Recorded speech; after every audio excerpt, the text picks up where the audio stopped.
सत्य भक्ति चैनल देखने वाले सभी श्रोतागणों का हार्दिक अभिनंदन।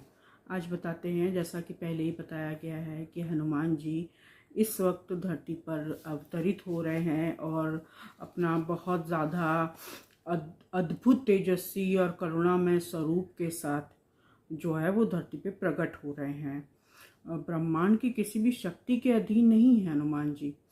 तो उनकी जो कृपा है वहाँ पे, जहाँ से सारे देवी देवता उत्पन्न हुए हैं, ब्रह्मा विष्णु महेश, सब जिस बिंदु से उत्पन्न हुए हैं उसी से हनुमान जी भी हुए हैं। और तुलसीदास जी ने भी लिखा है कि माता अंजनी ने ये वर मांगा था कि उनका पुत्र ब्रह्मा विष्णु और महेश के अधीन नहीं होगा। तो हनुमान जी ही ईश्वर का ऐसा रूप है जो इस नई ऊर्जा और अपनी मूल ऊर्जा को वहन करके कृपा और आशीर्वाद के रूप में उजागर कर सकते हैं। ये हमारी धरती के लिए बहुत ही महान और दिव्य वरदान है। यही नहीं, सारे लोग भी इस दिव्य ज्योति से बहुत लाभ उठाने वाले हैं। अब आप लोग सोचेंगे कि राम भक्त अवतार में और इस समय जो प्रकट हो रहे हैं हनुमान जी, उसमें क्या अंतर है। तो इसका अंतर भी समझ लीजिए कि उस समय जब उन्होंने अवतार लिया था तो असुरों की बढ़ती शक्ति को समाप्त करना था और उससे मनुष्यों का जीवन बहुत दूभर हुआ था। तो हनुमान जी ने उस समय जब आए थे तो असुरों का नाश करने के लिए आए थे, और इस बार जब आ रहे हैं तो इस काल चक्रव्यूह से निकलकर मुक्त हो जाए, हम लोग ईश्वर को प्राप्त कर सके। मुक्ति के लिए भगवान इस वक्त आ रहे हैं, क्योंकि ये समय जो माना गया है, ये आपको, जैसा कि आप लोगों ने और भी सुना ही होगा, कि ये समय मैंने पहले भी बताया है, बहुत ज़्यादा परिवर्तनशील समय है। और ये समय दो बेलाओं का मिलन है, संधि बेला है ये। तो इसलिए ईश्वर ने पहले हमें वेद और पुराणों का ज्ञान दिया, फिर कृष्ण अवतार लेकर गीता का ज्ञान दिया। वेद पुराण उपनिषद सब थे, सबके सार के रूप में भगवान ने गीता का वरदान दिया। और राधा कृष्ण के गोपियों के प्रेम के रूप में लीला के द्वारा बताया कि ईश्वर के साथ अपना मन रमाए, ईश्वर के साथ कैसे एक हो जाए, आत्मा कैसे परमात्मा से मिले, इस चीज को प्रत्यक्ष दिखाया। और हनुमान जी के अवतार में ईश्वर भक्ति और सेवा दिव्य साक्षात रूप से प्रकट हुई है।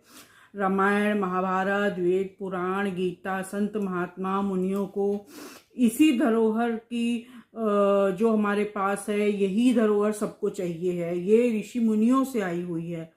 और ये जो हमारा मन है, ये सब हमें ईश्वर में लगे और हमारे अंदर जो इतने लंबे समय से कलयुग के असहनीय पीड़ा दर्द जिससे लोग जूझ रहे हैं, उससे बाहर निकलने के लिए ईश्वर ने एक हमको रास्ता दिखाया है कि हम इस तरह से बाहर निकल सकते हैं। तो आप बताते हैं कि जब हम लोग इस मंत्र का जाप करेंगे, जैसा कि आपने पहले भी हमने बताया है कि आप ओम हनुमंते नमः इस मंत्र का जाप बताया है। ये बहुत ही शक्तिशाली और प्रभावशाली मंत्र है, हर तरह के सुख और वैभव भी दे सकता है। ये मंत्र भौतिक मानसिक आत्मिक सभी तरह के सुखों के लिए बहुत अच्छा है। ये मंत्र आपके दुख दर्द कष्ट भी दूर करेगा। सिर्फ आपको श्रद्धा की भावना रखनी है, आपको अपने मन में ये रखना है कि हम भगवान की पूजा कर रहे हैं और हमारी बात उन तक पहुंच रही है। ये विश्वास रखना बहुत जरूरी है। इसके बहुत सारे लाभ होंगे। सबसे पहले तो आपके जितने भी बुरे कर्म कर रखे हैं वो काट जाएंगे, आपकी सभी तरह की समस्याओं का समाधान होगा, आपके काम में आने वाली सारी बाधाएं दूर हो जाएंगी, आपका मन शांत करके एक ठहराव लेकर आएगा, आपकी आर्थिक समस्याएं भी कुछ हद तक दूर हो जाएंगी, आपका मानसिक तनाव और समस्याएं दूर कर देगा ये मंत्र, आपके बच्चों की समस्याएं दूर कर देगा। अगर बच्चों से रिलेटेड कोई भी दिक्कत है आपको, आपके जीवन के हर क्षेत्र में आपको सफलता दिलाएगा ये मंत्र। तो इस मंत्र का जप करें और जो है भगवान से, आपके दुश्मनों को भी आपका मित्र बनाएगा। और भगवान से प्रार्थना करिए कि हम जो ये मंत्र जप रहे हैं, ईश्वर इसे हम आपके चरणों में अर्पित कर रहे हैं, और हमारे जीवन में जो भी कष्ट हो, हमसे ज़्यादा उसे आप जानते हैं। कहते हैं ईश्वर को सब पता है, उसे बताने की ज़रूरत नहीं पड़ती है। हम मनुष्य फिर भी जाते हैं कहीं मंदिर में, कुछ भी करने जाते हैं तो हम भगवान को अपनी लिस्ट थमाने लगते हैं। ईश्वर को ज़रूरत नहीं होती, आपके मन में है जो चीज़ चल रही है वो भगवान पढ़ लेते हैं उस चीज़ को। तो जो लोग आपका निरादर करते हैं भगवान उन लोगों को भी बदल देंगे। सब लोग आपके संग अच्छा व्यवहार करें, आपके मन में आ रही बुरी भावना और विचारों को भी ये मंत्र समाप्त करेगा। आपके मन में एक नई तरह की सहन शक्ति उत्पन्न हो जाएगी। आपको दूसरों के दोष निकालने की आदत नहीं रहेगी। जिन लोगों में ये आदत है आपकी अपने आप भगवान उनसे दूरी करा देंगे। इनफैक्ट धीरे धीरे आप उनसे दूर, बहुत दूर हो जाएंगे, रिश्ता ही खत्म हो जाएगा। जिन्होंने आपको कभी कष्ट पहुंचाया है, आपके दिल को बहुत दुखित किया है, ईश्वर उन दुखों को भुलाने में भी मदद करेंगे। आपके दिल पर लगे घाव और उन कष्टों को भर देंगे। ये मंत्र आपके मन को ईश्वरमयी तरंगों में स्थिर कर देगा। आपको वो शक्ति देगा कि आपको सब लोगों के दिल में माफ़ कर सके, अपने हृदय से माफ़ कर सके। उससे उन लोगों को क्या फ़ायदा होगा ये नहीं पता, लेकिन क्योंकि आपने उन्हें माफ़ कर दिया तो आपके अंदर जो उससे उत्पन्न होने वाली निगेटिव चीज़ें थी, निगेटिविटी थी, एक पीड़ा थी, एक कष्ट था, या वो थॉट आपको परेशान कर रहा होता है कभी, अगर आपने वो चीज़ मन में रखी है, तो उस चीज़ को दूर करने के लिए आप लोगों को माफ़ भी कर पाएंगे। भगवान आपको इतनी सहन शक्ति देंगे। इतना ही ये नहीं, ये मंत्र आपको कर्मों के बंधन से भी छुटकारा दिलाएगा। आपको चारों तरफ एक सुरक्षा कवच बना देगा जिससे कोई भी किसी भी तरह की आपको हानि ना पहुंचा सके। ये आपको बुरी नज़र, जादू, टोना टोटका से बचाएगा। वैसे भी कहा गया कलयुग में हनुमान जी जागृत हनुमान है, या तो देव हैं जिनकी आप पूजा कर सकते हैं। अगर आप पंचमुखी हनुमान की पूजा करते हैं तो और भी अधिक अच्छा है, अगर घर में स्थापित है उनका चित्र। लेकिन आपको घर बहुत शुद्ध रखना होता है, उसके लिए वातावरण साफ रखना होता है। आप एकदम साफ सुथरा रखिए मंदिर का कमरा, तब आप हनुमान जी की वहाँ पर पंचमुखी मूर्ति स्थापित कीजिए। वरना आप जो बैठे हुए हनुमान जी होते हैं उनकी फ़ोटो लगाइए या आप उनका मूर्ति स्थापित करिए। अभी आ रही है हनुमान जयंती, तो ये वीडियो आपके उसी की तैयारी के लिए मैं दे रही हूँ, ताकि आप हनुमान जयंती वाले दिन आप संकल्प कर लें। पहले ही आप पटा साफ करके उसके ऊपर हनुमान लाल कपड़ा बिछाएं, उसके ऊपर फिर हनुमान जी की नई प्रतिमा या चित्र स्थापित करें। फिर धूप दिखाएं, दीप दिखाएं, उनको अक्षत चढ़ाएं, फिर उनको आप जो जल है वो प्रदर्शित करें। उसके बाद आप भगवान को गंध अर्पित करिए, वस्त्र अर्पित करिए। वस्त्र के लिए आप कलावा होता है ना, जो मौली जो हम लोग हाथ में बांधते हैं मौली, तब वाली मौली भी जो होती है वो वस्त्र की ही जगह पे उसको अर्पित कर सकते हैं। आप उसको ऐसे रोल रोल करके भगवान के चरणों में अर्पित करिए। उसके बाद भगवान की प्रसन्नता के लिए आप पुष्प अर्पित करिए और भगवान को पान का पत्ता अर्पित कीजिए। तो इतना सब अर्पित करने के बाद आप वहाँ पर जल, हाथ में अक्षत लेकर जल लेकर संकल्प करिए कि हे भगवान, मैंने आपकी जो भी ये हमारे अंदर परेशानी है वो सब आप जानते हो, तो हम आप उस पूजा का संकल्प ले रहे हैं। और संकल्प करने के बाद अगर आपको माला पढ़नी नहीं आती तो कोई दिक्कत की बात नहीं, आप माला मत पढ़िए। आप जो घड़ी होती है वो सामने रख लीजिए और आप अपने घड़ी देख लीजिए। करीब 20 मिनट घड़ी देखते हुए आपको ये मंत्र जाप करना है। अगर आपने ये जाप कर लिया, उसके बाद भगवान जी को आप भोग प्रसाद लगाइए। कुछ मीठा, हनुमान जी को लड्डू बहुत प्रिय हैं तो आप लड्डू का भोग लगा दीजिए, या जो आपके पास सहज हो, अब शक्कर गुड़ का भी भोग लगा सकते हो। तो भगवान को भोग अर्पित करो। उसके बाद आप वहाँ पर से हाथ जोड़कर आप पूजा से उठ जाओ। फिर और मन में विश्वास रखो कि भगवान तक आपकी कामना पहुँची है।